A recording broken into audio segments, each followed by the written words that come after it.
Cara, os dois pica, né? Os dois na frente. Nenhum tem plano de governo, né, cara? Não tem. Aí um pisar na cabeça do outro. Né? Ó, meu plano de governo é esse. Nunca se viu isso e me na fala história, uma coisa, cara. você que tá no politizando aí. Como que chegam os representantes desse nível em um final desse? Da coisa mais importante do país. Quem é o... Vamos pensar, sei lá, o dono do partido, o cara que indica isso, o cara que fala assim, mano, é você que vai. Dentro dos partidos também não tem preocupação com o país? Só vencer puramente? Você fala em termos de quem será o escolhido do partido o ou o fato de não... que tá lá? Normalmente, alguns partidos fazem as chamadas prévias. Em outros, já há um certo consenso em torno da principal liderança do partido. Não sei se a pergunta foi nesse sentido do nome. Mas vamos pegar o exemplo do PSDB. É um partido que até novembro de 2021 fez a disputa interna. Você tinha ali 4 presidenciáveis, né? 4 pré-candidatos. Era o Arthur Virgílio, que é de Amazonas. Você tinha Eduardo Leite, então governador do Rio Grande do Sul. Você tinha o João Dória, então governador de São Paulo. E você tinha o Tasso Gereissati, senador pelo estado do Ceará. Então o PSDB tinha 4 nomes. E aí cada um deles foi viajar ao país, tentar fazer os seus acordos, suas costuras, buscar apoio dentro do partido, para a hora da votação ver quem que seria o escolhido. Nesse processo, o senador Tasso Gereissati desistiu para apoiar Eduardo Leite. O Arthur Virgílio levou até o final sua candidatura, mas no final ali, enfim, não chegou com a força suficiente. E o PSDB optou pelo João Dória. Rachou o partido, feio, porque o João Dória é uma figura que desagrega muito, ele inclusive desrespeitou lideranças históricas do PSDB, fundadores do partido. Ele chegou naquele estilo que ele tem meio que de se impor e tudo mais, mas venceu as prévias, foi colocado como candidato do partido, renunciou ao governo do estado de São Paulo, que era uma exigência, quem queria concorrer à presidência tem que renunciar a cargo executivo, quem está no legislativo não precisa, e aí ele, depois, pouco tempo, ele desistiu da própria candidatura, e ele não vai ser candidato a nada. O Eduardo Leite também renunciou na ocasião, existiu uma expectativa de qual seria o destino dele. No final das contas, está tentando de novo o governo do Rio Grande do Sul. Então, alguns partidos fazem esse tema de prévias, outros não. Outros é uma questão meio que de consenso, mas há uma votação. Você faz a convenção nacional do partido, reúne ali as lideranças, né, aqueles que têm direito a voto, e o partido faz a escolha. O meu partido, por exemplo, optou pelo Ciro Gomes. Foi uma reunião meio que assim, foi por unanimidade. Então não teve nem divergência interna, porque é a principal figura do partido. Então não teria outro nome com o peso que ele tem, por exemplo, para representar o partido nas eleições. Então é assim que funciona. É igual o caso do Bolsonaro. Por que não seria no PL? Não tem outro nome com a envergadura que ele tem. No PT, aí dispensa comentários, né? O Lula é candidato desde 89. Mas não tem uma estratégia para isso? É exatamente isso que eu estava pensando. Porque... Vamos pensar no PT mesmo e com o Bolsonaro no partido dele, que agora é um outro partido, né? Ele trocou de partido. Cara, só estão os dois ali porque um deu força pro outro. Sim. E será que eles não percebem que... Vamos imaginar, a menos que o partido quer ganhar, mano. Quer ganhar, eu sei. Mas que ele deixa em xeque uma continuidade de qualquer projeto futuro que ele tem, porque vamos pensar no PT. Se o Lula não ganha e o Bolsonaro vai, né? Morre mais ainda, né, o PT para um futuro qualquer que seja aí. Se eles lançam qualquer outro candidato ali, eu acho que o Bolsonaro não ganharia a eleição. E teria uma nova cara, um novo formato de política que seria bom para todo mundo. Então eu não vejo o Lula como uma boa estratégia, apesar de que é um cara que tem chance de ganhar. Você está falando que o Bolsonaro já ganhou a eleição. Ou vice-versa. Eu falo assim, quando eu falo Lula competindo com ele, ou ele com a estratégia do PT outro. é ganhar também, mano. O cara mais forte pra bater com o Bolsonaro era o Lula ali, velho. Estratégia de ganhar. Mas eu entendi o ponto de vista do Robertinho, e se não for essa, você me corrija. Porque o que alimenta a força no Bolsonaro é justamente existir o Lula do outro lado. É isso, né? É isso. Sim. E eu vejo isso nas ruas, porque uma coisa é a gente ficar no virtual. Eu tô no canal Politizando, você acaba atraindo uma bolha em torno de si. No Twitter, então, nem se fala. Twitter Imagina, hein? Nossa Senhora. Aí você vai pro Instagram, já dá uma quebrada, Facebook já é um pouco mais amplo, mas na rua. Aí eu fui pra campanha, conversar com as pessoas. E eu ouço o dia inteiro. A coisa do tipo assim, é um voto entristecido no Bolsonaro e no Lula. Aí eu converso com um bolsonarista, com todo respeito, eu não tenho essa coisa de ficar chamando de gado, de bolsominion, de fascista, não. Eu converso na boa, tranquilo, com qualquer um. E eu E quando a pessoa pergunta a questão presidencial, a gente entra nesse assunto e eu percebo que o voto no Bolsonaro hoje, na maior parte, porque ainda tem o eleitor convicto e eu tenho que respeitar. Bolsonarista feliz, tem, que o cara, não, feliz. Como tem o lulista feliz também. Mano, Tem. É maluco Mas boa parte do voto no Bolsonaro hoje, não todo, boa parte, é um voto triste. Do cara fala assim, puxa vida, vou no Bolsonaro para deixar o Lula voltar. Se não tivesse o Lula, esse voto triste poderia ir para outro. Esse tinha uma e tem o opção contrário. diferente. Se não fosse o Bolsonaro, que hoje, segundo as pesquisas, é até mais rejeitado que o próprio Lula, mas está quase empatando, e aí no segundo turno pode ser se for os dois realmente, pode ser uma eleição de quem que é o menos rejeitado, o que é ruim pro Brasil.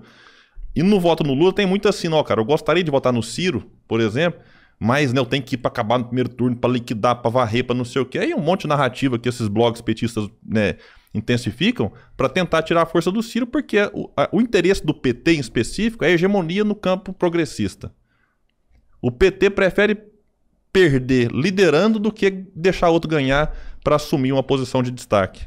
Foi o que aconteceu em 2018. Em 2018, todas as pesquisas mostravam Ciro Gomes derrota Bolsonaro no segundo turno. Só que o PT sempre teve eleitor muito fiel, em torno de 25%, 30%. Pode pôr você lá. Como candidato do PT que vai ter 25, 30. E foi o que o Haddad teve. Que o Haddad teve, 28 no primeiro turno. E com 28 no primeiro turno, impede que outra força cresça para chegar lá.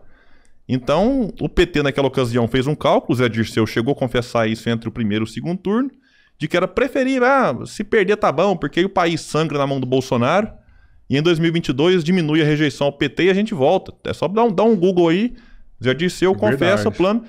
Confessou.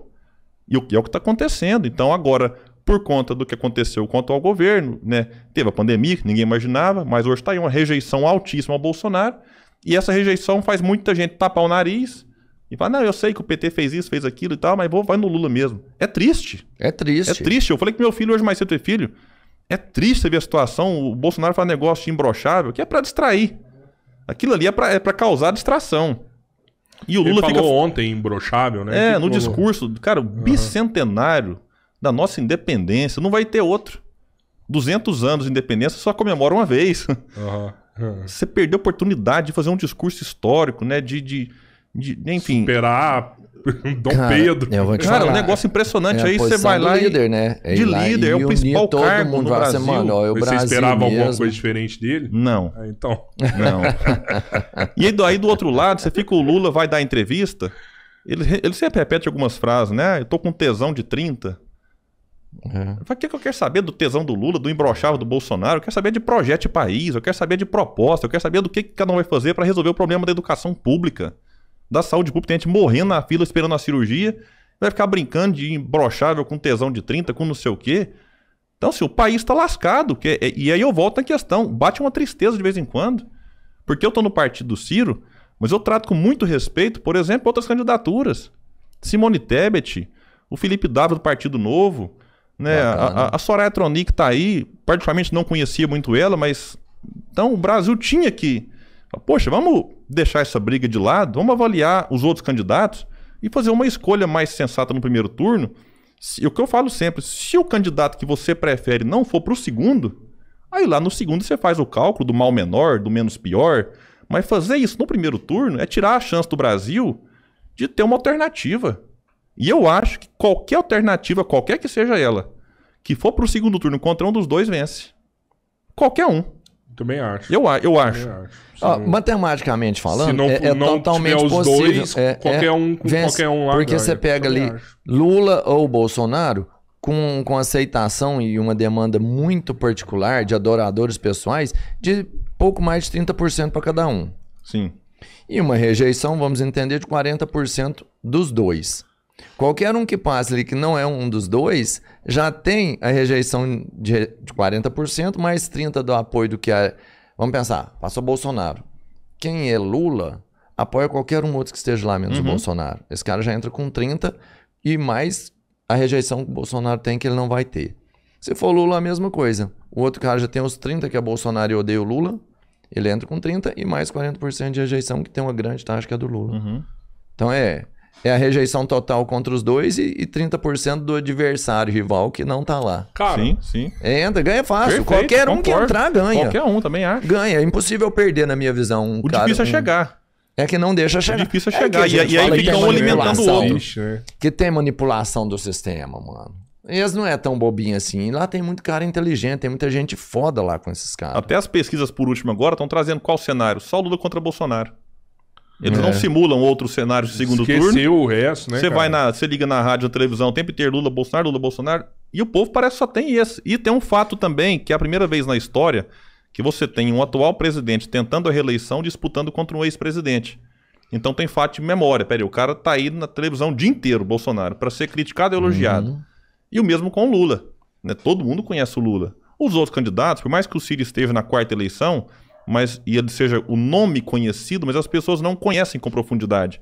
Então, quando você pega a pesquisa e dá uma destrinchada nela, e eu faço isso, às vezes eu recebo arquivo com 90 páginas. E eu vou lá. Conhecimento, conhece? 87% conhece o Ciro. Conhece muito bem? 30%. 40% de ouvir falar.